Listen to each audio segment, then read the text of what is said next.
Good morning વિદ્યાર્થી મિત્રો. વાણિજ્ય વ્યવસ્થા અને સંચાલન ધોરણ 12 પ્રકરણ 4 વ્યવસ્થા તંત્ર ઓર્ગેનાઇઝિંગ. વિદ્યાર્થી મિત્રો, આજની વિડીયોમાં આપણે આ પ્રકરણના અંતિમ મુદ્દા સત્તા સોંપણી, એનો અર્થ, એની વ્યાખ્યા, સત્તા સોંપણીનું મહત્વ અને સત્તા સોંપણીના તત્વો એની વાત કરીશું. વિદ્યાર્થી મિત્રો, સૌથી પહેલાં આપણે સત્તા સોંપણીનો અર્થ સમજીશું. Meaning of delegation of authority. સત્તા સોંપણી એટલે શું? વિદ્યાર્થી મિત્રો, તમે સ્ક્રીન ઉપર જોઈ શકો છો. સત્તા સોંપણીનો અર્થ: કાયદાની દ્રષ્ટિએ સત્તા એટલે કાયદેસર પગલાં લેવાનો અધિકાર. જ્યારે ધંધાકીય એકમની દ્રષ્ટિએ સત્તા એટલે હુકમો આપવાનો અને તેનો અમલ થાય તે જોવાનો અધિકાર. ફરીથી આપણે વ્યાખ્યા જોઈએ કે કાયદાકીય દ્રષ્ટિએ, કાનૂની દ્રષ્ટિએ સત્તા એટલે કાયદેસર પગલાં લેવા માટેનો અધિકાર. આ સત્તા સોંપણીનો એટલે કે સત્તાનો અર્થ થયો. કાયદાની દ્રષ્ટિએ કે ભાઈ કાયદેસર પગલાં લેવાનો જે અધિકાર છે એને સત્તા કહેવામાં આવે છે. જ્યારે ધંધાકીય એકમની દ્રષ્ટિએ સત્તા એટલે હુકમો આપવાનો, આદેશો આપવાનો અને આપેલ હુકમોનો, આપેલ આદેશોનો અમલ થાય તે જોવાનો અધિકાર. એટલે કાયદાકીય દ્રષ્ટિએ સત્તા એટલે કાયદેસર પગલાં લેવાનો અધિકાર. જ્યારે ધંધાકીય એકમની દ્રષ્ટિએ સત્તા એટલે હુકમ આપવાનો અને તેનો અમલ થાય તે જોવાનો અધિકાર. બીજી વ્યાખ્યા નીચે, બીજો સામાન્ય અર્થ નીચે તમે જોઈ શકો છો. સત્તા સોંપણી એટલે કાર્યની બીજાને સોંપણી કરવી. ફરીથી રિપીટ. સત્તા સોંપણી એટલે કાર્યની બીજાને સોંપણી કરવી, એટલે બીજાને કામ સોંપવું અને તે કાર્ય કરવા માટેની સત્તા આપવી. તમે જેને કામ સોંપો છો એને એ કામ કરવા માટેની સત્તા આપવી, એને સત્તા સોંપણી કહેવાય. હવે આપણે સત્તા સોંપણીની વ્યાખ્યા સંચાલન શાસ્ત્રી લુઈસ એલને સત્તા સોંપણીની જે વ્યાખ્યા આપી છે એની વાત કરીએ. તો લુઈસ એલન સમજાવે છે, જણાવે છે કે સત્તા સોંપણી એ એવી પ્રક્રિયા છે કે જેમાં સંચાલક પોતાને મળેલ સત્તામાંથી વિધિસર રીતે તેના મદદનીશોને કાર્ય અને ફરજોની સત્તા સોંપે છે અને મદદનીશો અન્ય વ્યક્તિઓના સહકારથી જે તે કાર્યનો અમલ કરાવવાના હેતુથી સભાનતાપૂર્વક તેનો સ્વીકાર કરે છે. વિદ્યાર્થી મિત્રો, લુઈસ એલન સત્તા સોંપણીની જે વ્યાખ્યા આપે છે એમ કહેવા માંગે છે કે સત્તા સોંપણી એક પ્રક્રિયા છે, એક પ્રોસેસ છે કે જેમાં સંચાલક પોતાને મળેલ સત્તામાંથી, સંચાલકને પોતાની જે સત્તા મળી હોય છે સત્તામાંથી વિધિસર રીતે તેના મદદનીશોને, એના હાથ નીચે જે કાર્ય કરતા હોય છે, એના હાથ નીચે જે અધિકારીઓ હોય છે, મદદનીશોને કાર્ય એટલે કે કામ અને ફરજની સત્તા સોંપે છે અને મદદનીશો એટલે કે એના હાથ નીચે કામ કરતા જે અધિકારીઓ છે તે અધિકારીઓ અન્ય વ્યક્તિઓના સહકારથી જે તે કાર્યનો અમલ કરાવવાના હેતુથી સભાનતાપૂર્વક તેનો સ્વીકાર કરે છે. તો આ લુઈસ એલન દ્વારા આપવામાં આવેલી સત્તા સોંપણીની વ્યાખ્યા છે. તો સત્તા સોંપણીનો અર્થ અને સત્તા સોંપણીની વ્યાખ્યાની વાત થઈ. હવે આપણે સત્તા સોંપણીનું મહત્વ, ઇમ્પોર્ટન્સ ઓફ ડેલિગેશન ઓફ ઓથોરિટીની વાત કરીએ. તો સત્તા સોંપણી દ્વારા ઉચ્ચ સંચાલકોને કામગીરીમાં રાહત મળે છે. તેથી તેઓ નીતિ વિષયક નિર્ણયો પર ધ્યાન કેન્દ્રિત કરી શકે છે અને એના કારણે સંચાલન કાર્યક્ષમ રીતે થાય છે. તેથી કહી શકાય કે સત્તા એ સંચાલનની ચાવી છે, જ્યારે સત્તા સોંપણી એ વ્યવસ્થા તંત્રની ચાવી છે. તો વિદ્યાર્થી મિત્રો, સત્તા સોંપણીનું શું મહત્વ છે, શું ઇમ્પોર્ટન્સ છે, એ એના કુલ 6 મુદ્દાઓ પરથી સમજી શકાય. આપણે દરેક મુદ્દાઓની વાત કરીશું. સૌથી પહેલો મુદ્દો છે કાર્યક્ષમ સંચાલન, ઇફેક્ટિવ એડમિનિસ્ટ્રેશન. તો સત્તા સોંપણીના કારણે એકમની ઉચ્ચ સપાટીએ કામ કરતા અધિકારીઓની કામગીરીમાં ઘટાડો થાય છે. સત્તા સોંપણી કરવામાં આવે તો એના કારણે ઉચ્ચ સપાટીએ કામ કરતા જે અધિકારીઓ હોય છે એમની કામગીરીમાં ઘટાડો થાય છે. સત્તા સોંપણીના કારણે ઉચ્ચ સપાટીના સંચાલકો રોજબરોજના કાર્યો એટલે કે રોજિંદા કાર્યોની સોંપણી અન્ય સપાટી પર સોંપે છે. એટલે કે સંચાલનની જે મધ્ય સપાટી છે અથવા તળ સપાટી છે એ અન્ય સપાટી પર રોજિંદા કાર્યોની સોંપણી કરવામાં આવતી હોવાથી ઉચ્ચ સપાટીના સંચાલકો મહત્વના જે નિર્ણયો હોય છે અથવા મહત્વના જે વિષયો હોય છે એના ઉપર ધ્યાન આપી શકે છે અને એના કારણે ધ્યેય સિદ્ધિ કરી શકે છે, હેતુ સિદ્ધ કરી શકે છે અને એના કારણે સંચાલન કાર્યક્ષમ બને છે, અસરકારક બને છે. તો સત્તા સોંપણીનું એક સૌથી મહત્વનો મુદ્દો છે કાર્યક્ષમ સંચાલન. ત્યાર પછી બીજો મુદ્દો છે કર્મચારી વિકાસ. એકમમાં કાર્ય કરતા વિવિધ કર્મચારીઓને સત્તા સોંપણી દ્વારા વિવિધ નિર્ણયો લેવા માટેની તક મળે છે. એકમમાં કામ કરતા જે જુદા જુદા કર્મચારીઓ હોય છે એ કર્મચારીઓને જો સત્તાની સોંપણી કરવામાં આવે તો એના કારણે એમને પોતાના કાર્ય અંગેના નિર્ણયો લેવાની તક મળે છે અને એના કારણે તેમના આત્મવિશ્વાસમાં વધારો થાય છે, એમનો સેલ્ફ કોન્ફિડન્સ વધે છે. વારંવાર એક જ પ્રકારના નિર્ણયો લેવાથી તેઓની નિર્ણય શક્તિ વધારે ને વધારે તર્કસંગત અને અસરકારક બને છે. તો આ બીજું મહત્વનો મુદ્દો છે, કર્મચારીનો વિકાસ થાય છે. ત્યાર પછી ત્રીજો મુદ્દો છે અભિપ્રેરણ, જેને આપણે અંગ્રેજીમાં કહીશું ઇન્સ્પાયરેશન. સત્તા સોંપણી દ્વારા કર્મચારીઓની પ્રતિભાને વિકસાવવાની તક મળે છે. એટલે એકમમાં કામ કરતા જે કર્મચારીઓ હોય છે એ કર્મચારીઓને સત્તા સોંપવામાં આવે તો એના કારણે એમનામાં જે પ્રતિભા હોય છે એ વિકસાવવા માટેની તક પ્રાપ્ત થાય છે અને એના કારણે અનેક મનોવૈજ્ઞાનિક ફાયદા પ્રાપ્ત થાય છે. જ્યારે અધિકારી દ્વારા મદદનીશને કાર્યની સોંપણી કરવામાં આવે છે અને જવાબદારી સોંપવામાં આવે છે ત્યારે તાબેદાર માત્ર તે કાર્યમાં સહભાગી નથી થતો, પરંતુ તે કાર્યની સફળતાથી તેના આત્મસન્માનમાં પણ વધારો થાય છે, જેનાથી કર્મચારીને અભિપ્રેરણ મળે છે, ઇન્સ્પાયરેશન મળે છે. તો વિદ્યાર્થી મિત્રો, સત્તા સોંપણીને કારણે આ એક ત્રીજો મહત્વનો ફાયદો થાય છે અને ત્રીજો મહત્વનો મુદ્દો છે કર્મચારીઓના અભિપ્રેરણમાં વધારો થાય છે, એમને એક પ્રકારનું ઇન્સ્પાયરેશન મળે છે. ત્યાર પછીનો ચોથો મુદ્દો છે વિશિષ્ટીકરણનો લાભ. એકમમાં કાર્ય કરતી તમામ વ્યક્તિઓ પાસે બધા જ પ્રકારના કાર્યો કરવાની કુશળતા કે સક્ષમતા ન હોય સ્વાભાવિક છે.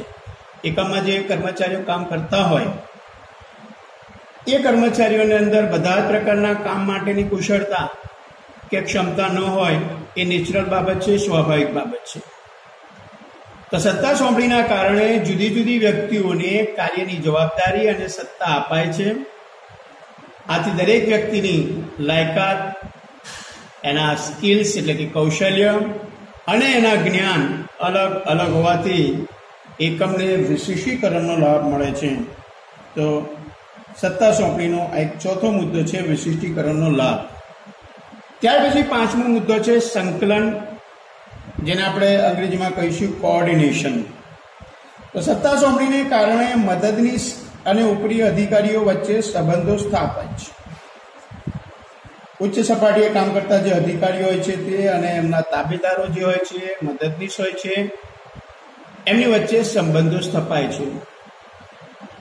તળ સપાટીના કર્મચારીઓને પોતાના કાર્ય અંગેના નિર્ણયો લેવાની સ્વતંત્રતા મળે છે.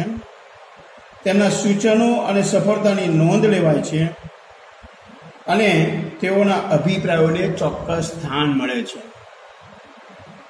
તેથી એકમમાં આંતરમાળખાકીય સંબંધોનો વિકાસ થાય છે, જેને કારણે સંકલનનું કાર્ય અસરકારક રીતે થાય છે. તો પાંચમો મુદ્દો છે સત્તા સોંપણીના મહત્વનો સંકલન, કોઓર્ડિનેશન. ત્યાર પછી છઠ્ઠો મુદ્દો છે વિસ્તરણની તક.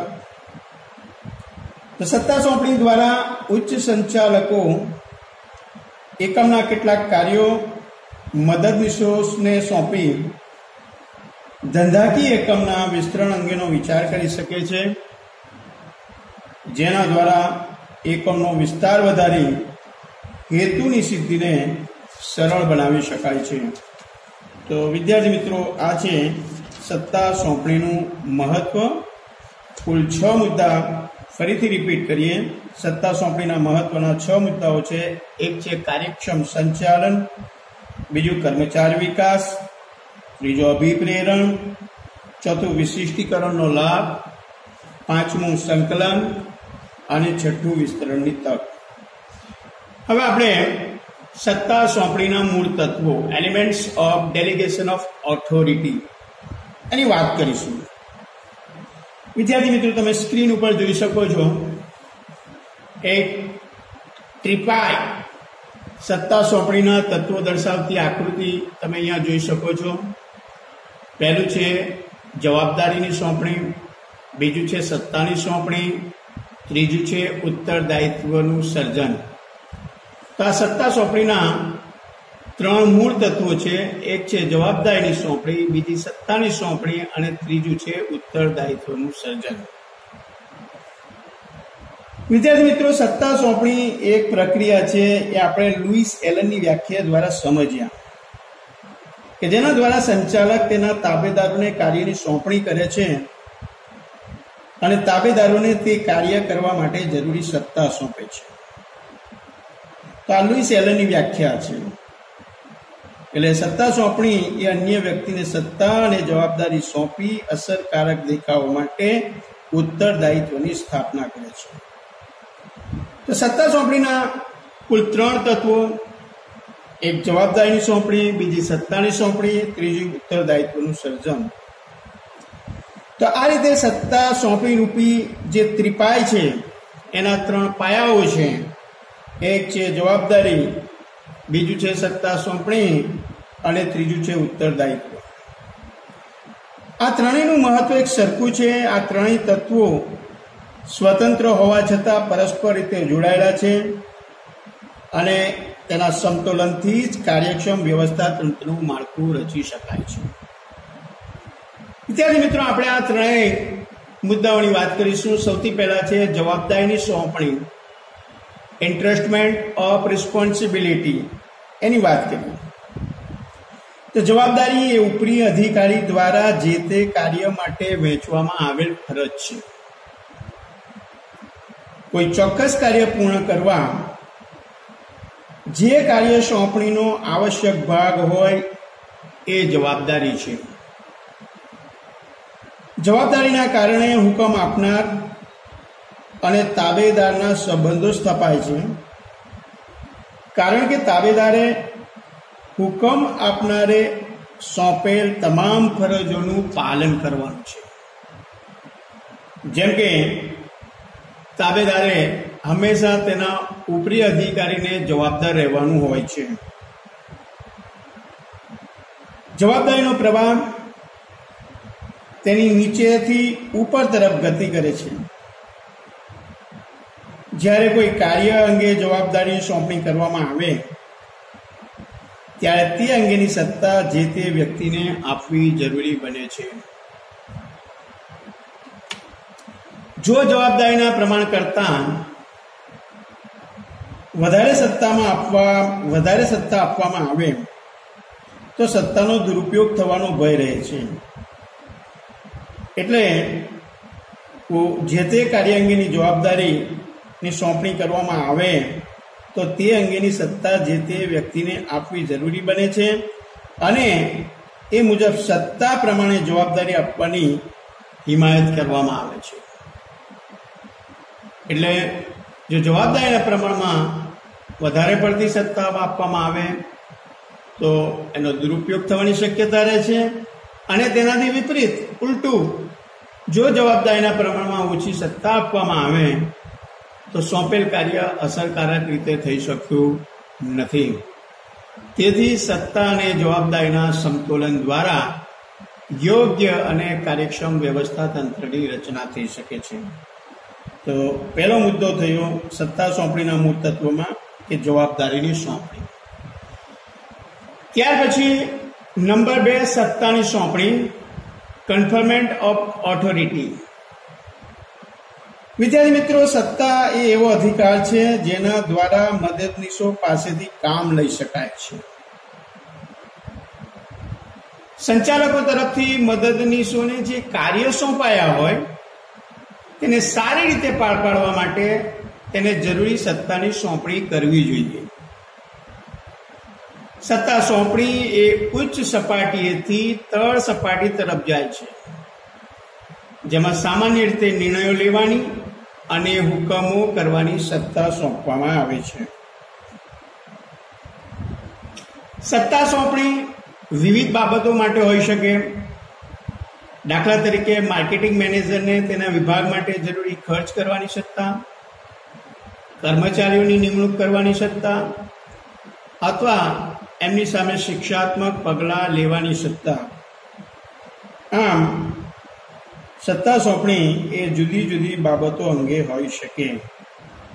તો સત્તા સોંપણીના મૂળ તત્વો જે છે એમાં બીજી જે બાબત છે એ સત્તાની સોંપણી છે. ત્યાર પછી ત્રીજો મુદ્દો છે ઉત્તરદાયિત્વનું સર્જન, ક્રિએશન ઓફ અકાઉન્ટેબિલિટી. વિદ્યાર્થી મિત્રો, ખાસ સમજવા જેવું છે કે તાબેદારો દ્વારા જે કાર્ય થયેલું હોય, સૌથી પહેલા એ સમજીએ કે ઉત્તરદાયિત્વ એટલે શું, વોટ ઇઝ અકાઉન્ટેબિલિટી. તો તાબેદાર દ્વારા થયેલ કાર્યનો ઉત્તર આપવા તરતનો ઉપરી અધિકારી જવાબદાર હોય છે, તેને ઉત્તરદાયિત્વ કહે છે. એટલે તાબેદારો દ્વારા જે કાર્ય થયેલું હોય તે અંગેનો ઉત્તર કે ખુલાસો આપવાની જવાબદારી ઉપરી અધિકારીની છે, જેને ઉત્તરદાયિત્વ કહેવામાં આવે છે. સત્તા સોંપણી દ્વારા તાબેદારને તેના ઉપરી અધિકારી દ્વારા સોંપેલ કાર્ય માટેની સત્તા અને જવાબદારી આપવામાં આવે છે. તેમ છતાં જે તે કાર્યના આખરી પરિણામ માટે તો ઉપરી અધિકારીનું જ ઉત્તરદાયિત્વ રહે છે. જવાબદારી અને સત્તાની સોંપણી કર્યા પછી સત્તા સોંપનારે પોતાના મદદનીશો તેમને સોંપાયેલા કાર્યો વ્યવસ્થિત રીતે કરે છે કે નહીં તે જોવું જોઈએ. તાબેદારને સોંપાયેલ કામના પરિણામ બાબતે ઉપરી અધિકારી પોતાના ઉત્તરદાયિત્વમાંથી મુક્ત થઈ શકે નહીં.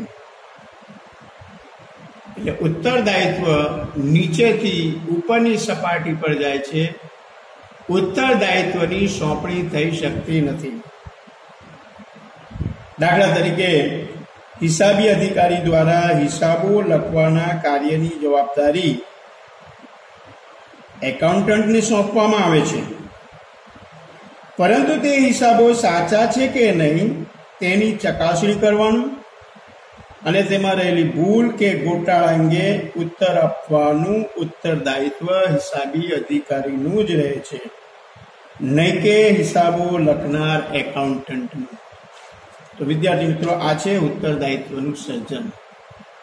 તો આ સાથે સત્તા સોંપણીના 3 તત્વો, જવાબદારીની સોંપણી, સત્તાની સોંપણી અને ઉત્તરદાયિત્વનું સર્જન, એની વાત પૂર્ણ થાય છે. અને આજના આ મુદ્દા સાથે આપણું પ્રકરણ 4 વ્યવસ્થા તંત્ર પણ પૂર્ણ થાય છે. Thank you.